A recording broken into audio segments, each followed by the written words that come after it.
Hey everyone, and welcome to today's explainer. So, we are diving into what honestly just seems like a simple childhood fable on the surface, the story of the clever fish.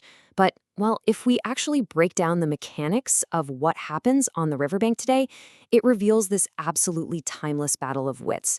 It is literally a masterclass in strategy, negotiation, and pure survival. And that brings us to the core mystery we're looking at today. How exactly does a tiny fish defeat a giant human? Just pause and ponder that massive size mismatch for a second. On one side, you've got a human being armed with tools, nets, basic logic, and total physical superiority. And on the other, a tiny little fish caught in a net. The stakes here are absolute. I mean, this is a literal life or death survival situation for the fish. By every single physical metric, the fish has already lost. So how on earth does it survive? Section 1. A day on the river. Okay, so these 4 steps basically map out the fisherman's entire worldview. He throws his net, he waits patiently, he aims to catch a lot of fish, and, this is crucial, he sells them in the market for good money. The fisherman isn't out there acting out of malice, right? He is operating with a purely transactional mindset. He's just a businessman doing his daily job. To him, every fish is just a coin in his pocket. And understanding that specific economic motivation, that's the absolute key to everything that happens next. Section 2. One tiny talking catch. The dramatic irony here is just palpable. So, the fisherman is waiting around when suddenly he feels a heavy tug. In his mind, he has already cashed in on a massive haul of fish. He goes to pull the net out of the water, probably already counting his money in his head. But the reality? One tiny little fish. His grand expectations are completely shattered in an instant. From an economic standpoint, he's disappointed, he's frustrated, and he's looking at an incredibly underwhelming catch. But then, the impossible happens. The fish actually speaks. It begs him, saying, "Oh, fisherman, please, please, please, leave me. Please leave me." Just imagine the sheer vulnerability of this moment.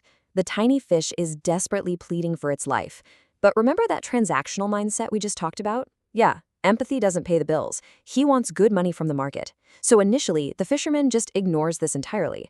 Begging, in his world, is a completely ineffective strategy. Section 3. The fish's clever bargain. Now, this is where the story shifts into a high-stakes psychological negotiation. The fish realizes that playing to the fisherman's heart just isn't going to work, so it plays to his wallet instead. It sets this brilliant trap, telling him, "If you leave me back in water, I will tell all my friends about you, so that, when you come next time, you have much more fish." Think about that. The fish literally stops being a victim and becomes a broker, appealing directly to the human's deep desire for wealth. Section 4. The fisherman's foolish choice. And this right here exposes the exact moment the fisherman loses the battle. Just look at the math he's doing in his head. One tiny real fish today versus 100 totally imaginary fish tomorrow. He talks to himself and thinks, wow, that is not bad. He is literally trading a guaranteed asset right there in his hand for a completely fabricated promise. Why? Because his greed completely short-circuits his logic. I mean, he doesn't even stop to ask why a fish would actively lead its own friends to their deaths. Blinded by the promise of this massive haul, the fisherman actually lets the tiny fish go. And what do you think happens? The fish swam happily into the river, never to come back. The tension just vanishes as the fish executes this flawless escape. The foolish fisherman returns the very next day, fully expecting a river just brimming with eager fish, but finds absolutely nothing. He traded his only catch for a complete illusion. Section 5. The moral. Brain over brawn. So, true cleverness is the ability to use intelligence and quick thinking to save your life from challenging moments. The tiny fish didn't win by being stronger. It didn't win by fighting. It won by identifying the fisherman's core motivation, which was greed, and weaponizing it right back against him. It created a fabricated reality that was so incredibly enticing that the human willingly let his prey go. It's really all about reading the situation and finding that one psychological lever you can pull to survive. So I want to leave you all with this final, kind of provocative thought. Would your greed have blinded you to the fish's obvious lie? You know, it's really easy to laugh at the foolish fisherman, but this fable endures because it reflects human nature so perfectly. When we are offered a shortcut to our desires, logic often just takes a backseat.